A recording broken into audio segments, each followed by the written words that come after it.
स्वागत है दोस्तों आप सभी का हमारे चैनल डिवोशनल इंसान के एक और धार्मिक वीडियो में। अमरनाथ गुफा कश्मीर के बर्फीले पहाड़ों के बीच स्थित है। अमरनाथ गुफा में बर्फ से बने शिवलिंग की पूजा होती है। मान्यता है कि भगवान शिव ने अमरनाथ गुफा में ही मां पार्वती को अमरता का मंत्र सुनाया था। यही वजह है कि हिंदू धर्म में अमरनाथ गुफा का इतना अधिक महत्व माना गया है। साथियों, आज के इस अमृत वीडियो को सुनने से आपके जीवन में सुख, शांति, वैभव और परेशानी से मुक्ति मिलेगी, ऐसा हम कामना करते हैं।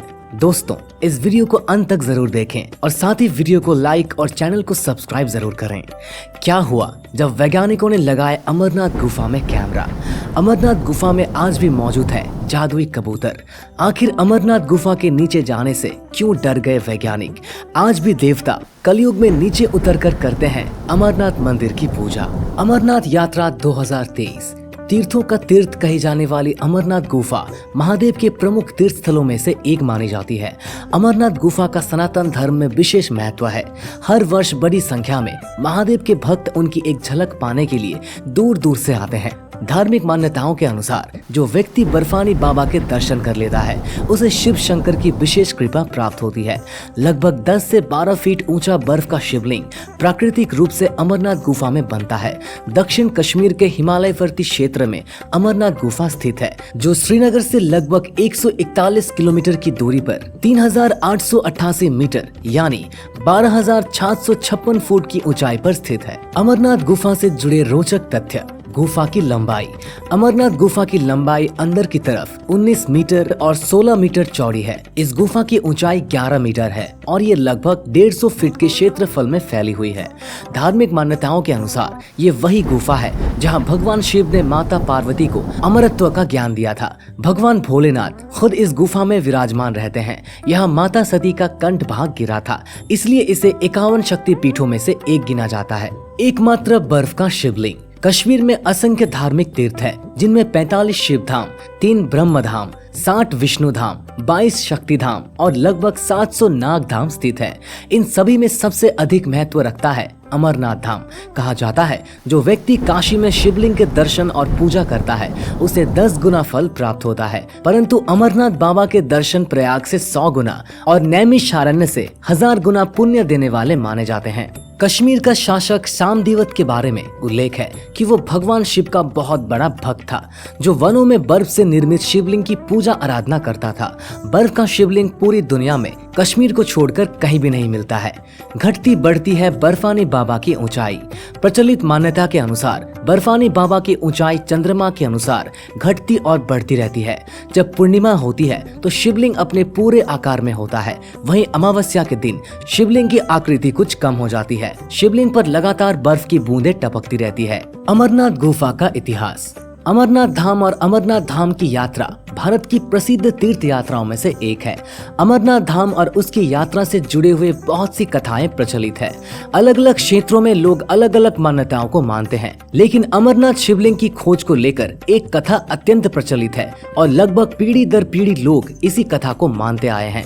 कहा जाता है कि जब एक ही कहानी को बार बार दोहराया जाता है तो एक ऐसा समय आता है जब झूठी बात भी लोगों को सच लगने लगती है। कुछ ऐसा ही झूठ अमरनाथ शिवलिंग की खोज को लेकर भारत के लोगों को सच के रूप में स्वीकार कराया गया। दरअसल अमरनाथ धाम में अमरनाथ शिवलिंग की खोज को लेकर एक कथा बहुत ज्यादा प्रचलित है, जिसके अनुसार ये कहा जाता है कि अमरनाथ शिवलिंग की खोज किसी मुस्लिम गडरिये ने की थी। कहा जाता है कि बूटा मलिक नाम के मुस्लिम गडरिया ने 1850 में इस शिवलिंग को खोजा था। कहा जाता है कि इसी गडरिया ने ही बर्फ से निर्मित भगवान शिव के अमरनाथ शिवलिंग को सबसे पहले देखा था, जिसके पश्चात लोगों को इसके बारे में पता चला और लोग अमरनाथ की यात्रा करने लगे। लेकिन फिर भी बहुत से ऐसे भारतीय इतिहासकार, पुरातत्वविद थे जो इस मान्यता को सही नहीं मानते थे और इसे लेकर लगातार खोज में जुटे हुए थे। इन्हीं खोजों में इस मान्यता से जुड़ा हुआ सच उभर कर सामने आया है, जिसके ऐतिहासिक तथ्यों के आधार पर कहा जा सकता है कि सदियों से लोग भारतीय हिंदुओं से झूठ बोलते हैं, क्योंकि अमरनाथ ज्योतिर्लिंग की खोज किसी मुस्लिम गडरिया ने नहीं की थी, बल्कि इसका अस्तित्व पहले से ही लोगों को ज्ञात था। इस बात को प्रमाणित करने के लिए इतिहासकारों ने बहुत सारे मत दिए हैं। अमरनाथ गुफा की प्रचलित कथा। धार्मिक ग्रंथों के अनुसार अमरनाथ गुफा में भगवान शिव ने माता पार्वती को अमर कथा सुनाई थी। अमर कथा को कोई और जीव न सुन सके, इसलिए भगवान शिव ने पंच तत्व वायु, जल, पृथ्वी, आकाश और अग्नि का परित्याग कर इन पर्वत मालाओं में पहुंचकर माता पार्वती को अमर कथा सुनाई। ये रहस्य माता पार्वती के साथ शुक कबूतर ने भी सुन ली। बाद में ये शुकदेव ऋषि के रूप में जाने गए। अमरनाथ से जुड़ी हुई पौराणिक अमर कथा का रहस्य।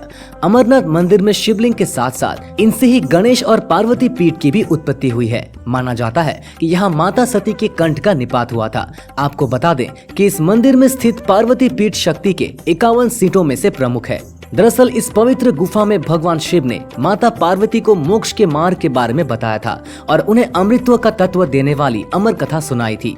यही कारण है कि भगवान शिव के इस धाम को अमरनाथ कहा गया है। कथा सुनने के लिए भगवान शिव ने किया था पंच तत्वों का त्याग। भगवान शिव ने यह अमर कथा सुनाने के लिए पंच तत्वों पृथ्वी, जल, वायु, आकाश, अग्नि का त्याग किया था। सर्वप्रथम पहलगांव में इन्होंने नंदी बैल को त्यागा था। उसके बाद चंदनवाड़ी में अपनी जटाओं से चंद्रमा का त्याग किया। अमरनाथ गुफा के कबूतरों की पौराणिक कथा। माता सती ने हिमालय राज के यहाँ पार्वती के रूप में अपना दूसरा जन्म लिया। इससे पहले वो अपने पूर्व जन्म में महाराजा दक्ष की पत्नी थी, जिनका विवाह भगवान शिव के साथ हुआ था। कहा जाता है कि एक बार भगवान शिव और माता पार्वती दोनों एक साथ बैठे हुए थे। माता पार्वती ने भगवान शिव के कंठ में पड़ी मुंडमाला को देखकर बड़े आश्चर्य से पूछा कि आप ही मुंडमाला क्यों धारण करते हैं। इस बात पर भगवान शिव ने उनकी जिज्ञासा को दूर करते हुए बताया कि उन्होंने जितनी बार अपने शरीर का त्याग किया है, भगवान शिव ने उतनी ही मुंडमालाओं का हार धारण किया। इस बात पर पार्वती माता की जिज्ञासा और बढ़ी और उन्होंने भगवान शिव से पुनः प्रश्न किया कि मेरा शरीर नश्वर है, जो बार बार मृत्यु को प्राप्त होता है और पुनः में एक नया जन्म लेते हैं, लेकिन आपकी मृत्यु नहीं होती। आप मुझे बताएं कि आप क्यों अमर है। आप मुझे अमर तत्वों से परिचित कराएं, क्योंकि मैं भी अमर होना चाहती हूँ। भगवान शिव ने पुनः उत्तर दिया कि उनकी मृत्यु के पीछे अमर कथा है। तब पार्वती जी ने भगवान शिव से अमर कथा सुनने की उत्कंठा जताई।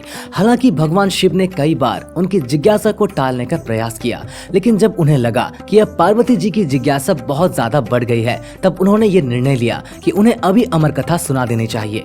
कहा जाता है कि भगवान शिव जब पार्वती माता को ये अमर कथा सुना रहे थे, तो वहाँ एक नीले कंठ वाले तोते का बच्चा भी छिप छिप कर ये कथा सुन रहा था। जब शिव भगवान कथा सुनाते तो उस समय पार्वती माता बीच बीच में हुंकार भर रही थी, लेकिन कथा के बीच में ही ऐसा हुआ कि उन्हें अचानक से नींद आ गई। तब उनकी जगह पर उस तोते के बच्चे ने हुंकार करना शुरू किया। जब भगवान शिव को इस बात के बारे में पता चला, वो अत्यंत क्रोधित हो गए और उस तोते को मारने के लिए दौड़े। उसके पीछे अपने त्रिशूल को छोड़ दिया, लेकिन वो तोता तीनों लोकों में भागते भागते व्यास जी के आश्रम में पहुंचा और उनकी पत्नी की मुख में घुसकर उनके गर्भ में चला गया और वहीं पर 12 वर्षों तक रहा।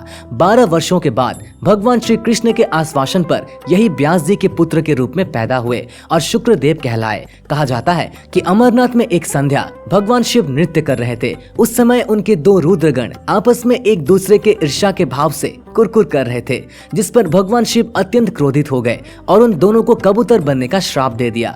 तभी से माना जाता है कि ये युगल कबूतर किसी अमरनाथ मंदिर में रहते हैं और अमरनाथ यात्रियों को दिखाई भी देते हैं। हालांकि कुछ लोग मानते हैं कि जब भगवान शिव पार्वती माता को अमर कथा सुना रहे थे, उस समय एक कबूतर के जोड़े ने उनकी कथा को छिपकर सुन लिया था, जिसके कारण वो दोनों कबूतर भी अमरत्व को प्राप्त हो गए और आज भी इस गुफा में रहते हैं और अक्सर ये युगल कबूतर तीर्थ यात्रियों को दिखाई देते हैं। तो दोस्तों, आपको ये वीडियो कैसा लगा हमें नीचे कमेंट करके जरूर बताइएगा और अगर आपको ये वीडियो अच्छा लगा हो तो इसे लाइक करिएगा, शेयर करिएगा और ऐसे और भी डिवोशनल वीडियोस देखने के लिए हमारे इस चैनल को सब्सक्राइब जरूर कर लें। तो दोस्तों, आज के लिए बस इतना ही। फिर मिलेंगे एक नई वीडियो के साथ। धन्यवाद।